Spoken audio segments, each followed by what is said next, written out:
नमस्कार दोस्तों, मैं सुमित और आज हम बात करने वाले हैं एक ऐसे टॉपिक की जो पिछले कुछ हफ्तों से हर भारतीय के दिमाग में घूम रहा है। जम्मू कश्मीर के पहलगाम में हुए आतंकी हमले के बाद भारत और पाकिस्तान के बीच तनाव, ऑपरेशन सिंदूर और फिर जो कुछ हुआ उसने पूरे देश को झकझोर कर रख दिया। 26 लोग मारे गए, हमारे जवान शहीद हुए। भारत ने पाकिस्तान में आतंकी ठिकानों पर स्ट्राइक की, लेकिन सवाल ये है, इस युद्ध में हमने क्या हासिल किया? क्या पहलगाम में मारे गए नागरिकों का बदला पूरा हुआ? क्या आतंकवाद अब खत्म हो गया है या फिर हमारे वीरों का बलिदान बेकार चला गया? और सबसे बड़ा सवाल ये है, क्या ये सब सिर्फ एक अमेरिकी F-35 फाइटर जेट की डील के लिए किया गया, जिसे भारत की जनता पहले ही रिजेक्ट कर चुकी थी? क्या प्रधानमंत्री नरेंद्र मोदी अमेरिकी राष्ट्रपति डोनाल्ड ट्रंप के इशारों पर काम कर रहे हैं? और अगर हाँ, तो इस युद्ध में भारत पर कितना आर्थिक बोझ पड़ा? आज की इस वीडियो में हम इन सारे सवालों के जवाब तथ्यों और डेटा के साथ ढूंढेंगे। हम इतिहास को खंगालेंगे, न्यूज रिपोर्ट्स को देखेंगे और उन सवालों को उठाएंगे जो शायद मुख्य धारा का मीडिया नहीं उठा रहा। तो चलिए शुरू करते हैं। सबसे पहले हम समझते हैं कि पहलगाम में क्या हुआ था। 22 अप्रैल 2025 को जम्मू कश्मीर के पहलगाम में एक आतंकी हमला हुआ, जिसमें 26 लोग मारे गए। ये लोग ज़्यादातर पर्यटक थे जो उस खूबसूरत वादी में अपनी छुट्टियां बिता रहे थे। हमला बायसरण घाटी में हुआ, जहां आतंकियों ने अंधाधुंध गोलीबारी की। कुछ रिपोर्ट्स के मुताबिक उन्होंने लोगों से उनका धर्म पूछकर गोली मारी। इस हमले की जिम्मेदारी आतंकी संगठन द रेजिडेंट्स फ्रंट ने ली, जिसे पाकिस्तान की इंटर सर्विसेज इंटेलिजेंस ISI का समर्थन माना जाता है। हमले के बाद पूरा देश गुस्से से भड़क उठा। सोशल मीडिया पर लोगों ने अपील की कि अब सरकार को सख्त कदम उठाना चाहिए। एक यूजर ने लिखा, पहलगाम में हमारे 26 लोग मारे गए, अब बदला लेने का वक्त है। न्यूज चैनल्स पर भी यही सवाल उठ रहा था कि क्या सरकार अब चुप रहेगी या कोई बड़ा एक्शन लेगी। प्रधानमंत्री नरेंद्र मोदी ने तुरंत एक हाई लेवल मीटिंग बुलाई। 30 अप्रैल को सुरक्षा मामलों की कैबिनेट कमेटी CCS ने एक बड़ा फैसला लिया। भारत ने 1960 की सिंधु जल संधि को तत्काल प्रभाव से स्थगित कर दिया। यह पहली बार था जब भारत ने इस संधि को निलंबित किया, जो भारत और पाकिस्तान के बीच पानी के बंटवारे को नियंत्रित करती है।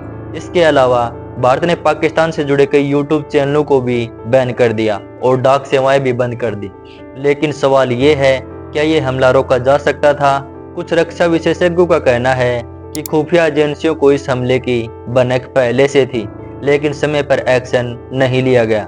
यह वही सवाल है जो 26/11 मुंबई हमले और 2019 के पुलवामा हमले के बाद भी उठा था। क्या हमारी सिक्योरिटी सिस्टम में अभी खामियां हैं? पहलगाम हमले के ठीक 15 दिन बाद 7 मई 2025 को भारत ने ऑपरेशन सिंदूर शुरू किया। भारतीय सेना ने पाकिस्तान और पाकिस्तान अधिकृत कश्मीर POK में 9 आतंकी ठिकानों को निशाना बनाया। ANI की एक रिपोर्ट के मुताबिक इन ठिकानों को ड्रोन और मिसाइल स्ट्राइक से पूरी तरह तबाह कर दिया गया। कुछ सोशल मीडिया पोस्ट्स में दावा किया गया कि भारत ने पाकिस्तान के 24 आतंकी ठिकानों और 11 एयरबेस को नष्ट कर दिया, लेकिन इन आंकड़ों की आधिकारिक पुष्टि नहीं हुई है। भारत का ये ऑपरेशन 2019 के बालाकोट एयर स्ट्राइक से भी बड़ा माना जा रहा था। उस वक्त भारत ने जैश-ए-मोहम्मद के ठिकानों पर हमला किया था, लेकिन इस बार स्केल बहुत बड़ा था। न्यूज एजेंसी PTI के मुताबिक भारत ने इस ऑपरेशन में आतंकवाद के खिलाफ अपनी जीरो टॉलरेंस पॉलिसी को साफ कर दिया, लेकिन पाकिस्तान ने भी जवाबी कार्रवाई की। कुछ सोशल मीडिया पोस्ट्स के मुताबिक पाकिस्तान के कुछ आम नागरिक और जवान शहीद हुए।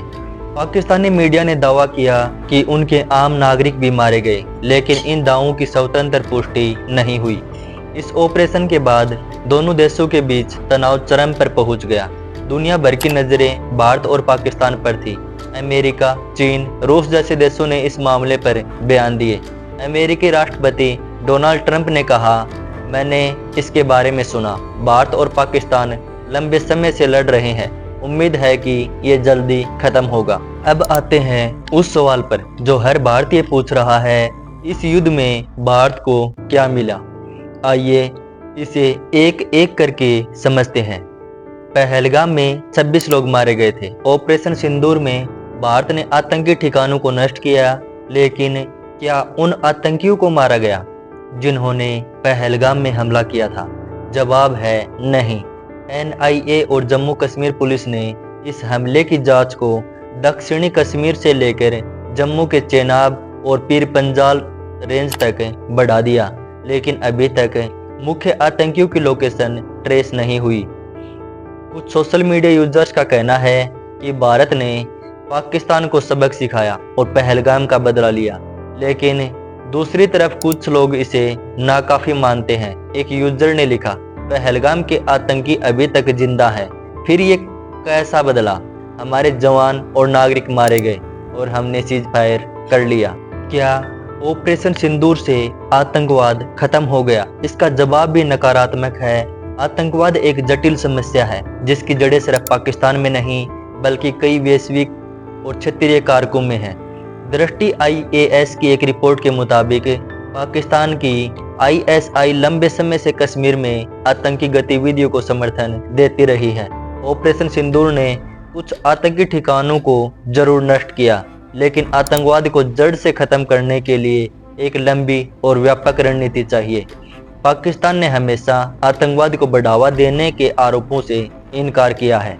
2025 में मोदी ट्रंप की संयुक्त बयान में पाकिस्तान से 26/11 और पठानकोट हमले के दोषियों को सजा देने की मांग की गई थी, लेकिन पाकिस्तान ने इसे एक तरफा और भ्रामक बताया। इस तनाव में भारत को भी नुकसान हुआ।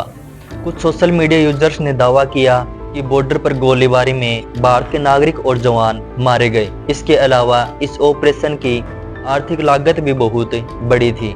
युद्ध और सैन्य कार्रवाइयों में अरबों रुपये खर्च होते हैं। भारत पहले से ही महंगाई और आर्थिक चुनौतियों से जूझ रहा है। ऐसे में इस कार्रवाई ने देश पर अतिरिक्त बोझ डाला। 10 मई 2025 को भारत और पाकिस्तान ने अमेरिका की मध्यस्थता में युद्ध विराम की घोषणा की। डोनाल्ड ट्रंप ने इसे सामान्य समझदारी और महान बुद्धिमत्ता का परिणाम बताया, लेकिन सवाल ये है कि ये युद्ध विराम भारत की मर्जी से हुआ या ट्रंप के दबाव में। एक सोशल मीडिया यूजर्स का मानना है कि भारत ने ट्रंप के दबाव में झुककर युद्ध विराम स्वीकार कर लिया। एक यूजर ने लिखा, ट्रंप ने एक बार लाल आंखें दिखाई और मोदी जी झुक गए। दूसरी तरफ कुछ लोग इसे भारत की रणनीतिक जीत मानते हैं। एक यूजर्स ने दावा किया कि युद्ध विराम का अनुरोध पाकिस्तान ने किया और भारत ने अपनी शर्तों पर इसे माना। ट्रंप की भूमिका को समझने के लिए हमें थोड़ा पीछे जाना होगा। जनवरी 2025 में ट्रंप ने अपने दूसरे कार्यकाल की शुरुआत की।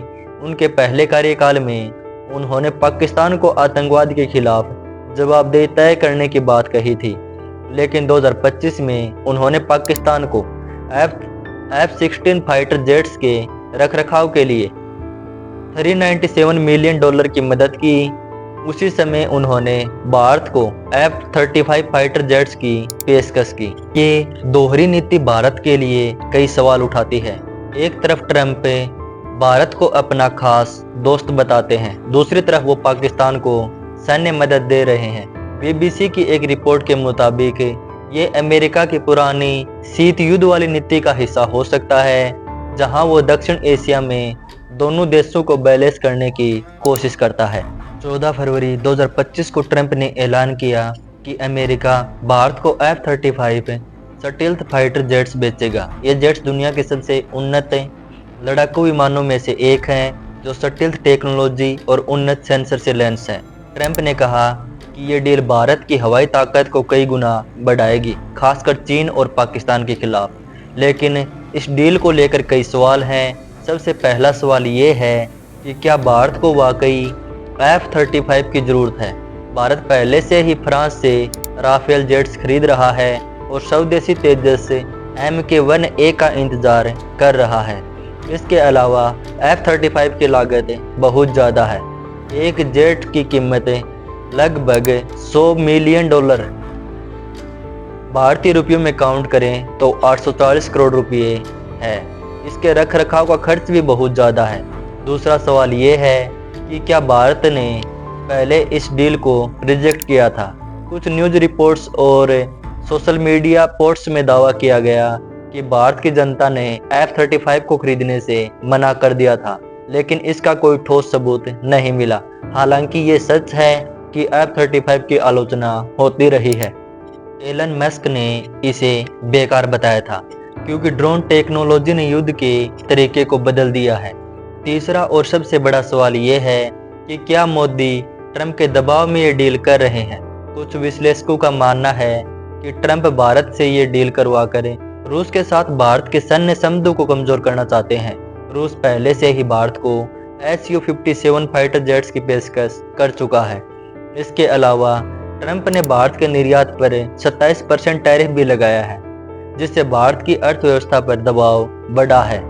पाकिस्तान ने इस डील पर कड़ी आपत्ति जताई।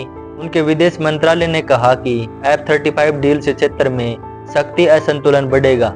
लेकिन सवाल ये है कि अगर भारत ये डील करता है तो क्या ये पहलगाम हमले और ऑपरेशन सिंदूर से जुड़ा है। कुछ लोग मानते हैं कि ट्रंप ने भारत को इस डील के लिए मजबूर करने के लिए युद्ध विराम में मध्यस्थता की, लेकिन ये सिर्फ एक थ्योरी है जिसका कोई पक्का सबूत नहीं है। इस पूरे मामले में एक और बड़ा सवाल है, इस युद्ध ने भारत पर कितना आर्थिक बोझ डाला। युद्ध और सैन्य कार्रवाइयाँ बहुत महंगी होती हैं।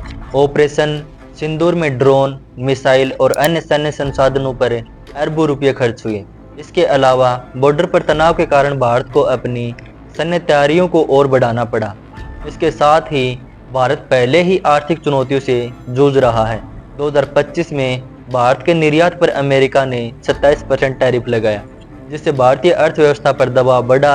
अंतर्राष्ट्रीय मुद्रा कोष ने भी चेतावनी दी कि टैरिफ की वजह से भारत जैसे देशों की आर्थिक वृद्धि पर नकारात्मक असर होगा। F-35 डील अगर होती है तो भारत को अरबों डॉलर खर्च करने होंगे। कांग्रेशनल रिसर्च सर्विस की एक रिपोर्ट के मुताबिक भारत अगले 10 सालों में रक्षा क्षेत्र में 200 अरब डॉलर खर्च करेगा। ऐसे में सवाल ये है कि क्या भारत के लिए F-35 खरीदना जरूरी है या ये पैसा शिक्षा, स्वास्थ्य और बुनियादी ढांचे पर खर्च करना चाहिए। अब आते हैं उस सवाल पर जो सोशल मीडिया पर सबसे ज़्यादा चर्चा में है, क्या नरेंद्र मोदी डोनाल्ड ट्रंप से कंट्रोल होते हैं। कुछ सोशल मीडिया यूजर्स का मानना है कि ट्रंप के एक इशारे पर मोदी ने युद्ध विराम स्वीकार कर लिया, लेकिन क्या ये सच है। तथ्यों को देखें, मोदी और ट्रंप के बीच अच्छे रिश्ते हैं। ट्रंप ने कई बार मोदी को अपना खास दोस्त बताया है। 2025 में दोनों नेताओं ने आतंकवाद और रक्षा सहयोग पर कई संयुक्त बयान दिए, लेकिन इसका मतलब ये नहीं कि मोदी ट्रंप के इशारों पर काम करते हैं। भारत एक संप्रभु राष्ट्र है और उसकी विदेश नीति अपने हितों के आधार पर तय होती है। हालांकि ये सच है कि अमेरिका भारत पर आर्थिक और कूटनीतिक दबाव डाल सकता है। टैरिफ और F-35 डील इसका उदाहरण हो सकते हैं। BBC की एक रिपोर्ट के मुताबिक ट्रंप की नीतियां अमेरिका फर्स्ट पर आधारित हैं, जिसका असर भारत जैसे देशों पर पड़ता है। तो दोस्तों, अब सवाल ये है कि इस पूरे मामले से हमें क्या सीख मिलती है। पहलगाम हमले और ऑपरेशन सिंदूर ने भारत को एक बार फिर आतंकवाद के खिलाफ अपनी ताकत दिखाने का मौका दिया, लेकिन ये भी सच है कि आतंकवाद को खत्म करने के लिए सैन्य कार्रवाई के साथ साथ कूटनीति, खुफिया तंत्र और आर्थिक रणनीति की भी जरूरत है। F-35 डील को लेकर अभी कोई अंतिम फैसला नहीं हुआ है। भारत सरकार ने कहा है कि अभी सिर्फ प्रस्ताव के स्तर पर है, लेकिन अगर ये डील होती है तो भारत की सैन्य ताकत को बढ़ाएगी, लेकिन साथ ही आर्थिक बोझ भी डालेगी। और सबसे ज़रूरी बात यह है कि ये हमें समझना होगा कि युद्ध से कोई जीतता नहीं है। ऑपरेशन सिंदूर में भारत ने आतंकी ठिकानों को नष्ट किया, लेकिन दोनों देशों के आम नागरिकों और जवानों की भी जान गई। शांति ही एकमात्र रास्ता है जो इस क्षेत्र को स्थिरता दे सकता है। तो आप क्या सोचते हैं, क्या ऑपरेशन सिंदूर से भारत को वो मिला जो वो चाहता था? क्या F-35 डील इसके पीछे की वजह थी? और क्या भारत को अब आतंकवाद के खिलाफ सख्त रणनीति अपनानी चाहिए? अपनी राय कमेंट बॉक्स में ज़रूर बताएं। अगर आपको ये वीडियो पसंद आई तो लाइक करें, शेयर करें और चैनल को सब्सक्राइब करना न भूलें। मिलते हैं अगली वीडियो में, तब तक जय हिंद।